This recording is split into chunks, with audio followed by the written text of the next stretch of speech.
Assalamualaikum warahmatullahi wabarakatuh. Bertemu lagi di Semawa TV Channel di program Bincang Santai bersama saya Doni Ilyasa Soprani. Dengan narasumber kita hari ini adalah Bapak Rijaludin atau lebih terkenal dengan panggilan Bang Ijal ya. Jadi untuk tema hari ini adalah kita akan membahas tentang AKB atau adaptasi kebiasaan baru. Apakah ada hubungannya nanti dengan perubahan perilaku sosial? Nah, kenapa kita bahas tentang perilaku sosial ini? Karena bersama saya di sini Pak Rijal ini adalah pakar dari mata pelajaran sosiologi yang sangat hebat sekali di bidangnya, gitu ya. Oke, jadi ya mungkin kita tahu ya keadaan saat ini banyak sekali hal-hal yang berubah, misalnya dari segi kehidupan, perekonomian, dan lain sebagainya. Bahkan salah satunya di bidang pendidikan ya. Kita tidak bisa belajar secara langsung di sekolah, tapi menggunakan media yang berbasis jaringan atau online.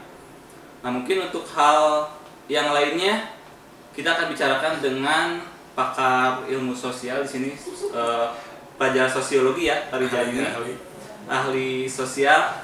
Nah, menurut Pak Rijal nih, dengan adanya new normal ya, adaptasi kebiasaan baru ini, apakah ada pengaruhnya terhadap kehidupan sosial di masyarakat, khususnya di sekolah misalnya, Bang? Silakan. Langsung saja. Bismillahirrahmanirrahim. Assalamualaikum warahmatullahi wabarakatuh. Ya, kalau lihat situasi sekarang, kita dihadapkan dengan kondisi yang benar-benar berubah gitu, dituntut untuk berubah. Ya mungkin ini kembali lagi bahwa kita sebagai makhluk sosial atau sebagai manusia, sebagai individu dan sebagai kelompok juga, pada intinya selalu berubah gitu. Nah, misalnya berubah dalam hal apa, Pak? Artinya manusia itu selalu dihadapkan dengan perubahan-perubahan gitu. Artinya dihadapkan dengan ketidakpuasan dengan situasi kondisi yang ada. Apalagi sekarang kita dihadapkan dengan adanya pandemi virus ya, COVID-19 yang mana mungkin perjalanannya ada faktor dari pengaruh dari luar. Artinya virus ini menyebar ke Indonesia, malahan bukan ke Indonesia saja ya, ini sudah menyebar ke Indonesia. Nah, ini jelas.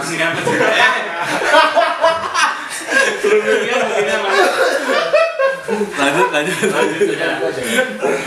Nah, jadi terus menyebar Indonesia dia.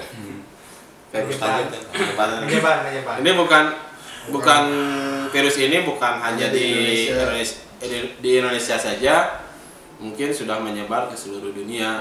Gitu.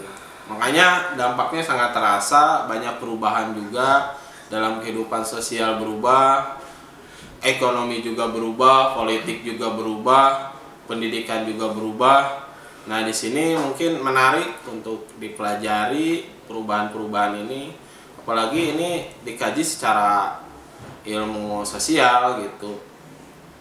Mungkin nyambung dengan teori perubahan. Nah, apa tuh, Bang?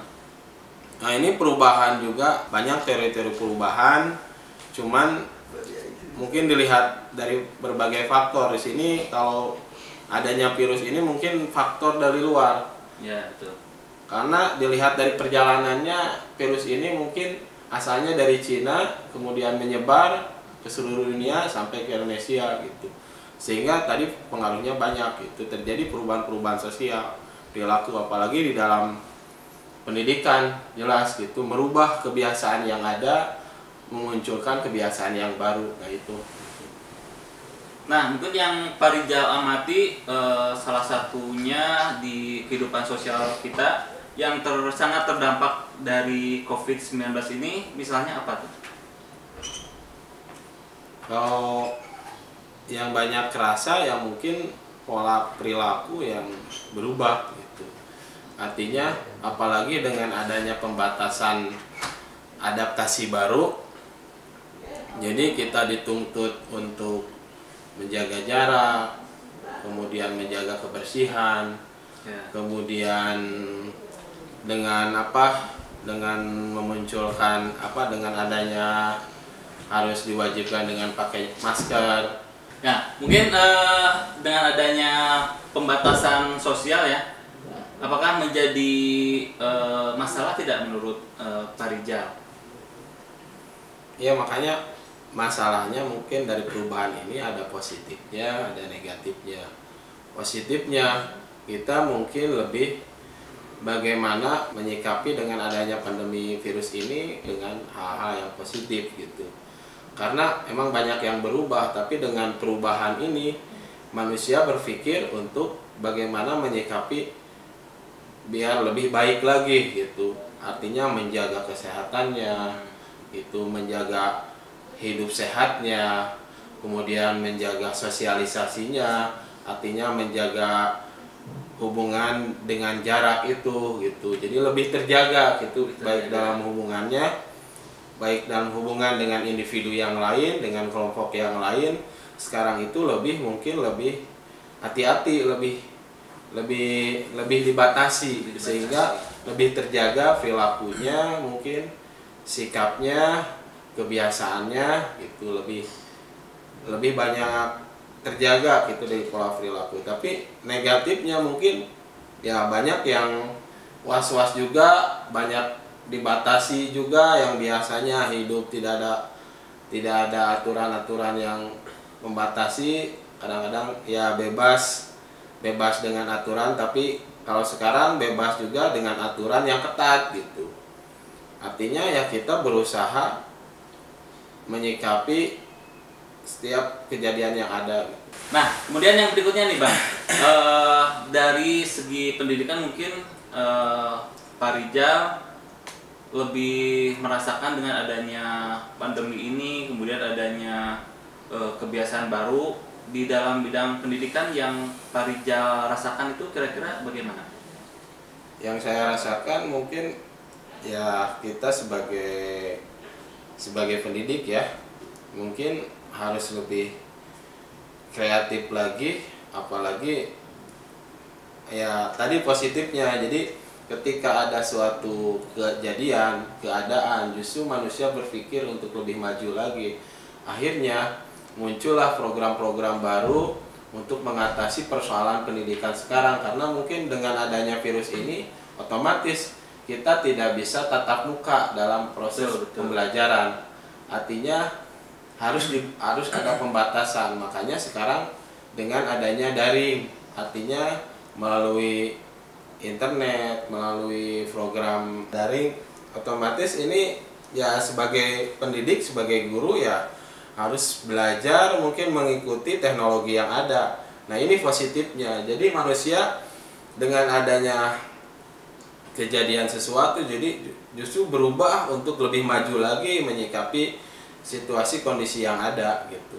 Kadang-kadang manusia itu harus maju, berubah kalau ada situasi kejadian gitu. Ya, jadi mungkin guru pun dipaksa harus melek teknologi ya, Pak ya Rijal ya. Ya benar. Dengan adanya virus ini kemudian harus belajar jarak jauh dengan menggunakan teknologi, mau tidak mau guru pun harus mengikuti perkembangan zaman dan harus menguasai teknologi, mungkin seperti itu ya.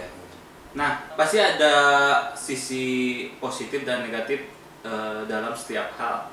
Nah, kira-kira dampak negatif yang ditimbulkan dari adanya kebiasaan baru ini yang Pak Rijal amati kira-kira seperti apa?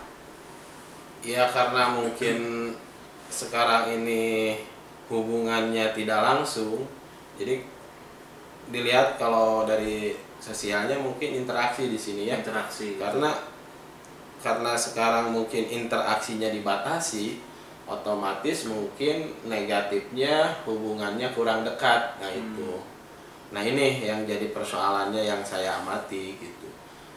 Tapi ya mau tidak mau ya mungkin zamannya sekarang dituntut karena dihadapkan dengan teknologi, makanya hubungannya juga melalui teknologi.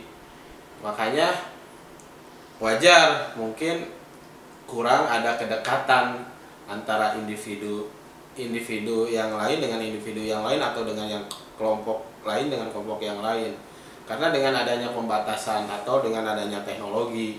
Nah itu contohnya kita dengan siswa yang mungkin dampaknya kita kurang dekat gitu, beda dengan ketika kita tatap muka gitu di sekolah ya. Di sekolah itu yang saya amati gitu. Makanya perkembangannya mungkin perubahannya kita hanya memantau melalui media saja gitu. Yang lebih dekatnya ya kita tidak tahu gitu, karena mungkin nah inilah negatifnya gitu, dengan adanya sistem pembatasan seperti ini gitu. Ya mungkin karena adanya jarak kita tidak bisa memantau perkembangan siswa di sekolah. Ya diharapkan bahwa orang tua di rumah bisa mengawasi dan memantau dan membimbing juga perkembangan pembelajaran putra-putrinya di sekolah. Mungkin seperti itu ya solusinya. Ya makanya tetap apapun keadaannya, perubahannya seperti apa, tetap ya kita sebagai makhluk sosial, sebagai individu, sebagai kelompok, sebagai anggota masyarakat, artinya di situ ada peran dan fungsi yang harus berjalan. Itu artinya kita sebagai makhluk sosial tetap saling membutuhkan dalam berbagai macam hal, biarpun kondisinya seperti ini, artinya berbagai macam aktivitas kita serba dibatasi. Betul. Serba dibatasi. Makanya kita sebagai makhluk sosial tetap harus bersosialisasi gitu. Biarpun kadang-kadang teknologi merubah kebiasaan kita. Ya, betul. Nah, jadi dengan adanya COVID-19, kita berada di new normal atau adaptasi kebiasaan baru.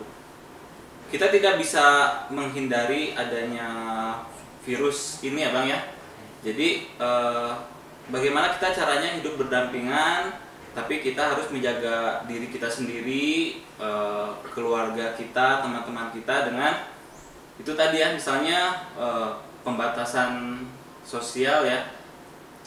Jadi kita beraktivitas seperti biasa, tapi tetap dengan mengutamakan protokol kesehatan, misalnya selalu menggunakan masker ketika beraktivitas, selalu menjaga kesehatan, selalu mencuci tangan misalnya dengan air yang mengalir, dan tetap menjaga kesehatan ya. Jadi perbincangan sangat menarik sekali kalau kita membahas perilaku dan perubahan sosial di era new normal ini. Mudah-mudahan apa yang Anda saksikan hari ini bisa bermanfaat. Jangan lupa untuk like dan subscribe Semawa TV channel. Akhir kata, wassalamualaikum warahmatullahi wabarakatuh.